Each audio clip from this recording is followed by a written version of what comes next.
Coming fresh off their scrimmage last night against the Carthage Firebirds, I am joined by the head coach of men's basketball, the man himself, Kevin Hurd. Coach, number one recurring guest. Yeah, on this I show. don't even know how many it is. My publicist requires me to say that every time I'm on here. That doesn't surprise me. Got to keep appearances up. Yeah, got to keep the rep up.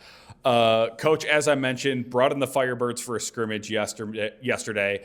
3 halves, I think you guys ran. Talk to me about what you saw there, what your takeaways were. Was that I think that was the first scrimmage exhibition against another team of the second. Yeah, okay. Second. Yeah, UW Whitewater last Thursday. So I mean, it's just great Division III basketball. To be in an area where there's so many historically really great programs, good players.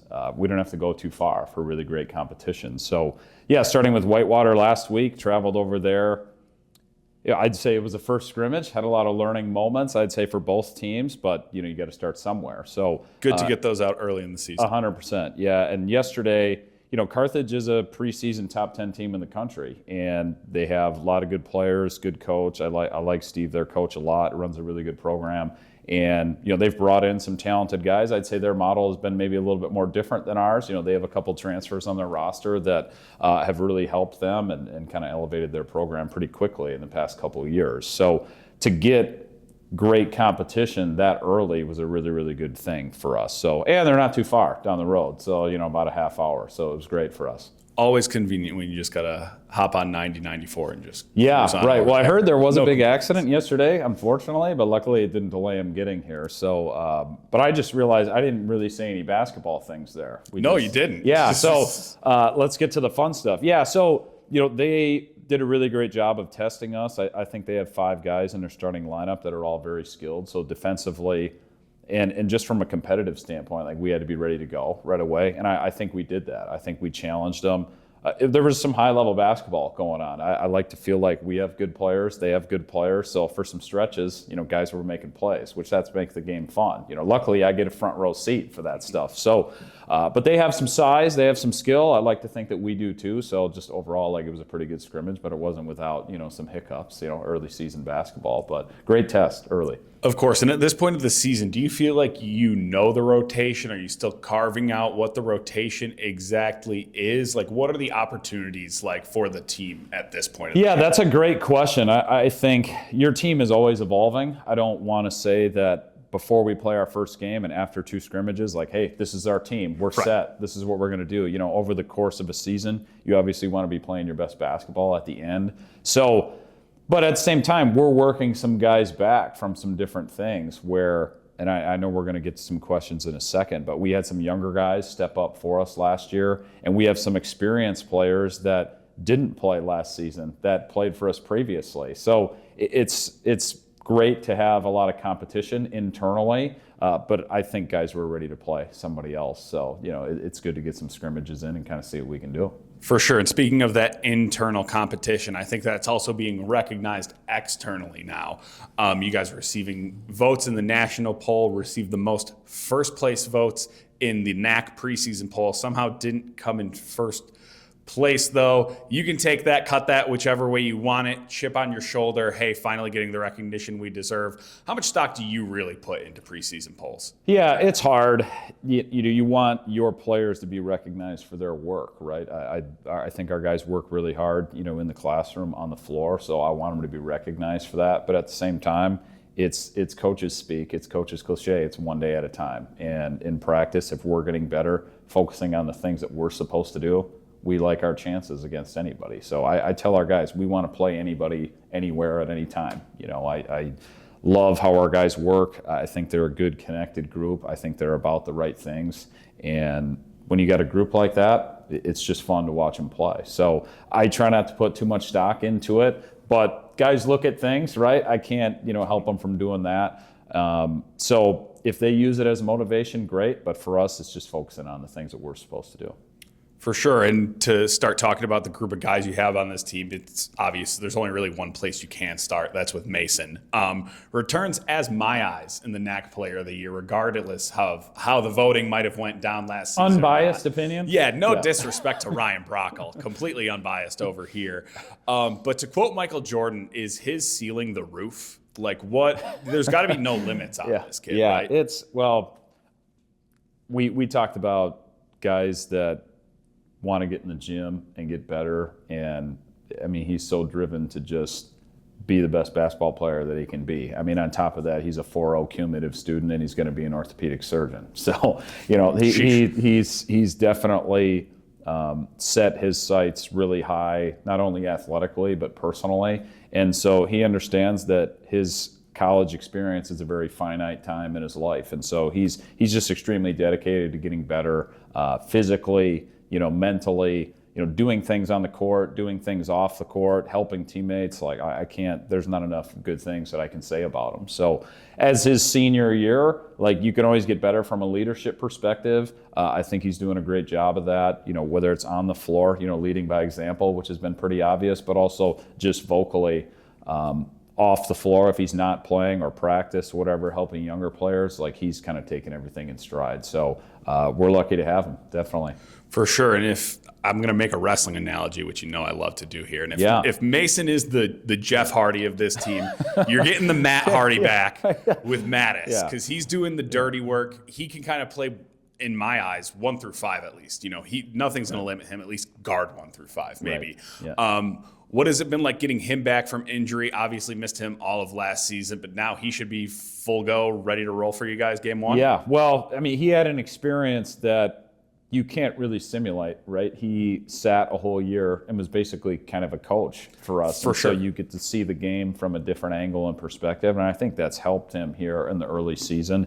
But also, me personally, I haven't had an injury or a surgery like that. I mean, I beat myself up during my career and had a couple surgeries, but kind of not something to that level where he just felt like he needed to get comfortable and get his body back. So, it's been, he's taken a lot of time. He's been really diligent, physical therapy and keeping himself right. And so I think kind of easing him back into things where he feels comfortable, where he's full go, I think that stuff's gone really well. So he gives us, some inside out on offense. He has the ability to play bigger players in the post, and, he's a great communicator. And like I said, I think that time on the sideline kind of really helped him understand how important that stuff is. And so we're excited to have him back, and I know he's been kind of itching to go for a while now. So yeah, it's good to see him back out there. I can only imagine. I mean, that's a guy who you were seeing just grind away doing his rehab in the training room. So it's good to see that finally coming around the bend and paying off for him. Well, it's better than sitting on the bench with me again. He didn't want to do that. So, I'm sure he would agree to that. That takes a certain type of person to do that. I think after a year, he was just done. So. And we'll see if Donovan Carter can. That'll be different. If he'll make the cut. 100%. So we just talked about a couple of them there, but a big senior class for you this year.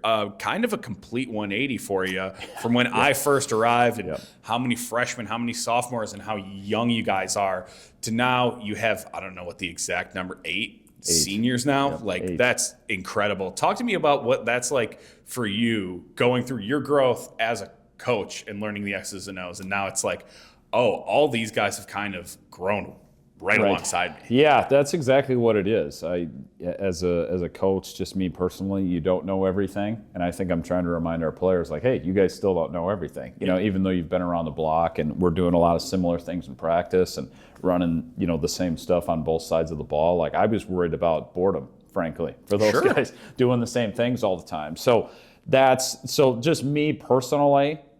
I was able to, make some mistakes and continue to make mistakes, and they're the same way. And so we have grown together in that way. But like I said, we have a lot of things that we still want to accomplish. So the motivational piece is still there. And I think now some of these guys have really bought into a role of not only do I need to focus on myself as a player, but I'm kind of giving back to younger players now. I think about the leadership steps that, Carson Cordelli's taken. He's gotten to be a really vocal part of our team. JB, Jonathan Burrows, he's really stepped up in that regard. And everybody, Brock Adams has been here for 4 years. Jimmy, Mason Accidentale has been here. Joey Gendusa has been playing a lot of college basketball. I know who am I missing there? Mattis, Mason, Chase. Chase is, started for a number of years, and that's not a slight to Chase. You just kind of wind him up and watch him go, and he just does everything he asks you to do. So he's always behind the scenes, doing whatever you ask him to do. I haven't forgotten anybody, right? Have I? No, I was think counting that's- along with you. That was 8. That sounds like 8. So every single guy there has their own role and has had a different experience. And I think, they're obviously motivated to accomplish things that we want to accomplish, but at the same time, like helping younger players, that stuff is just invaluable for future success. So they've done a really good job. For sure. All right, Coach, time to throw you off here. Some random questions for you. Give me your Mount Rushmore. This is the best part. Yeah. No, This is the best part Here's the here. thing. So I didn't do it when I had Bill on last time. Okay. Because I was like, All right. I've asked, kind of the same questions. Sure. I can't keep track of what I've asked everyone, and I don't want to duplicate. Right. And then the first thing when we stopped, he was like, so no goofy questions. Yeah, right. Huh? And I was like, oh, all right. I didn't realize that Strictly everyone all else, business in Yeah. that I was like, interview. all right, Okay. we Yeah. will bring back the goofiness. So your personal Mount Rushmore, your favorite Packer players of your life. Okay, well, So personal favorites. I am an owner of the team, so this is. Oh, a you big, are? Yes, I've yeah. never You heard go that You go before. in my office. I got the piece of paper there. So yeah, this. There's only one owner hopefully- of the Packers. Hopefully, I don't this know if doesn't- everyone knows that. There's only one. Yeah, the public. There's not a yeah. The There's not- public. Yeah. Well, hopefully this doesn't factor in any team decisions here. Okay, so I got to pick 4. 4. Well, so I'm not going to say my age publicly on this podcast, but Fair. I've never had a bad quarterback in my life. So, I mean, for me, Favre has to be on it. Fair. That's kind of who I started with originally, and then there's an argument that Rodgers is better than Favre, right? Yeah. So I got to have him on there, and for the amount of success that I was kind of used to early on in my life, I'd say Reggie White has to be on there. Fair.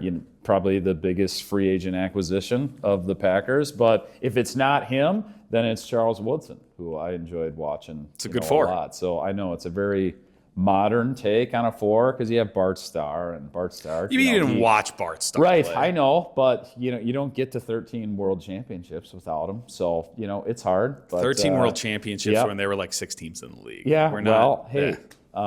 It's like the Lakers counting the Minneapolis titles. Yeah, we're just right. gonna, Well, we're gonna brush that's past kind of your Chicago bias coming out. So people need to know that. They need to know that while listening to That's this. just my So, realistic bias. Okay, I'm just all right. protecting the shield. Yeah, sure. I'm just okay. protecting all right. the Yeah. shield. Well, I will stick with that kind of post 1994 there. All That's what right. I'll do. Coach, if you pull out your Spotify, your Apple Music, Pandora, whatever it might be, if I have you hit whatever your most recent station, playlist, shuffle it, whatever it is, who are the 5 artists that are gonna come up? Okay, so music is very cyclical for me. I think Okay. it depends on the season. Okay. So, okay. It's kind of hard right now. Season as in the weather or season As in the in weather. sport? Yeah. Oh, great question. Yeah, great question because great comment there because I do 2 sports. So yeah, I wouldn't say that I have a golf playlist or a basketball. hey, So you never it know. depends on the time of year. Okay. I would say right now. Wow, top 5. I would say Neil Young's probably on it. That's a good fall, transition there. Mm-hmm. Plus, I saw him in concert at the end of August, which was awesome. Bob Dylan's on it right now. The band is on it. If you don't know who the band is, like if you're the band, you're probably pretty good, right? So they are on it. That's definitely top 3 right now. And man, geez, 4 and 5. That's hard. Well, I probably this time of year you probably get into a little James Taylor at this point. Fair. And Tom Petty's usually on it. All right. Most of the year, the Beatles, you can never forget. And then it's that. Well, I'd probably say Led Zeppelin when you get into the season. For sure. That makes Yeah, sense. that's- That there you makes go. sense. I'll put them at 5. Sure. My favorite question I've been asking all the coaches that come through now are if you had to re-enroll in school and attend here at MSOE, what major would you be? Great And question. how long do you think you would last at said major? Well, the problem is I think there's 2 approaches here. Yes, yeah. The problem is I was a double major in business and communication. So we have business here. So I could say I'd be a business person, but let's see, because I'm a coach, you are managing people in an aspect. So maybe construction management. I think I could maybe handle the logistics of that, whatever goes into that. See, I like I'm just that taking answer. that at face value. It's like construction management. I think I'm managing that. So it's like, I know there's way more that goes into it. Oh, but yeah. let me just, I'll take that. Yeah, they're going to as start my talking answer. about building bridges and the tensile strength of different materials, and you're going to be like, tap out. Yeah, But- right. Yeah. But until that point. So how long would I last? Wow, great question. Give me 2 years. Give me 2 years. Okay. And, Are you staying eligible, you think, those 2 years? Are we? When does calculus happen? I do not know, but I know that the second that one starts, I'm definitely. Yeah, because I've heard guys talk about their homework in math, and I'm like, when did they start putting letters with it? Yeah, no, that's never been my. I'm good with just letters. Yeah. You can't once you start doing Right. numbers, You start let alone mixing those? them. Yeah, that's hard pass. That's a little tough for me. Hard pass. All right, let's get back on track here, Coach. We saw guys like CJ Valente and Isaac Witt, a couple of our student staff, event workers. Shout out to them. Saw them crack the rotation as freshmen, as contributors. What are the expectations for guys like that heading into year 2? You hate to say the word sophomore slump. Everyone's trying to avoid that. And are there any freshmen that you see maybe earmarked to have a similar role that they did and step in right away? Yeah, great question. So we mentioned it earlier. We had a couple of our contributors, at least from the past, who were out last year. So CJ and Isaac get a chance to step up and play. And when we brought those guys in, I don't know if that was ever part of the discussion. You talk a lot of things about, we want everybody that comes here, that MSOE is their place, right? If basketball doesn't go well, that's always the scenario I lay out for people. If basketball doesn't go well, or you didn't have basketball, but you still go to school here, right? Like that's a huge part of buying into the place that you're at. And for those guys, they loved it here. They have the programs that they wanted, and so playing, I think early was just kind of an added bonus. And they did a lot of really good things for us last year. And so now returning some previous contributors, it just steps up the level of competition. Like I've been really pleased with those guys and how they're competing.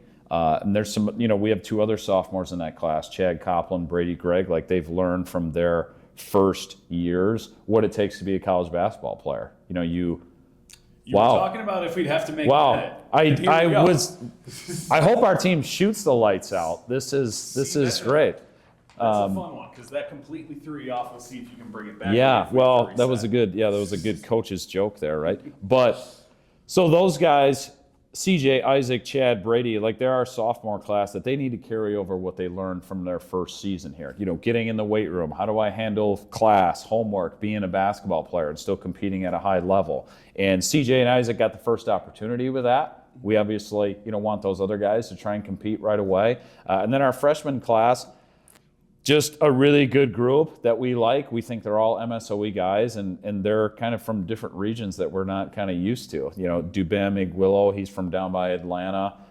Quinn Rosenberg's from right outside of Detroit. Colby Henderlong's right Indiana. I don't know. Crown Point, Indiana. I can't remember if that's right outside of Indianapolis. I need to brush up on my Indiana geography. And then you have Jace Paul, who's from Alma Center, Wisconsin, so the northwest side. And then Dan Franklin's just down the road in Oak Creek. So those guys are walking into a situation where they're playing very experienced players. So their learning curve is hopefully going to be pretty quick going against good players. And so for future years, which is a headache that I don't have to worry about just quite yet, but trying to get those guys ready to play as quickly as possible. So they need to be sponges. They need to learn. And I think CJ, Isaac, Chad, Brady, those guys are good resources for them. CJ, Isaac, maybe a little bit more so because they played. So it's great to have competition. I love walking into practice every day. And I do feel like every day we get better because we're returning guys that from injury or from previous things that are challenging our younger guys that maybe got some time. And so I wish I could play everybody all the time, right? But you can't. So how competitive can we be every day? And I think it gives us a lot of guys that we feel confident in during games, which is a good problem to have.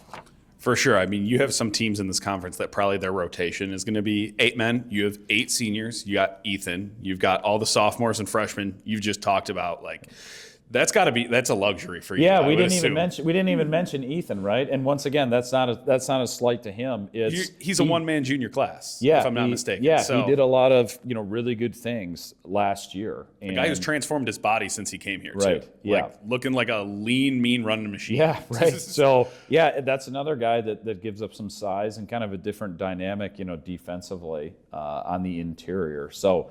Yeah, it's fun moving the chess pieces around, but it also makes our job difficult. But that's our players' jobs, is to make our jobs difficult, right? We'd love to have a lot of guys that we can play and feel comfortable with, and so hopefully that gives us a little malleability. There's a big word for you.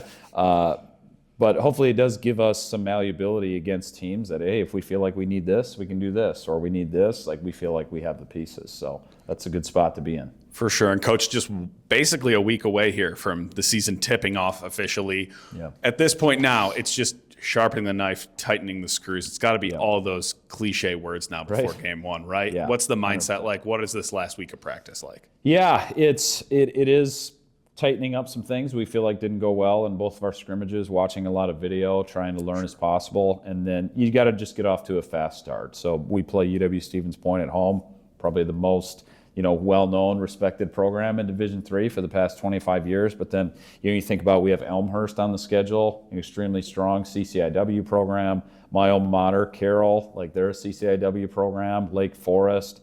We had a really, entertaining game down there last year. So those are the first 4 games of the season, I think, right away for up to Thanksgiving. And so, yeah, it's how fast of a start can we get off to, and in practice, staying sharp, but also adding things, maybe for the second half of the season that you want to work on some different things. And yeah, you got to figure out your rotation, and you're always trying to get better. So it's a fun group. Like I said, I really love coming to work every day. Love the work my staff puts in when they're here. Everybody just feels kind of bought in right now. So we're trying not to get distracted by too many things, and hopefully we can get off to a fast start. For sure. Want to shout out to you. Shout out your assistant coaches, Coach Zegers, Coach Glass, Coach Carter now. Just realized Coach Carter. That's Coach pretty Carter, funny. Yep. Could make some memes out of that so one. So good they made a movie out of it. Right. Yeah. But good luck to you guys as you welcome Stevens Point here for the season opener next weekend. We're all pulling for you, Coach. Okay. Appreciate the time.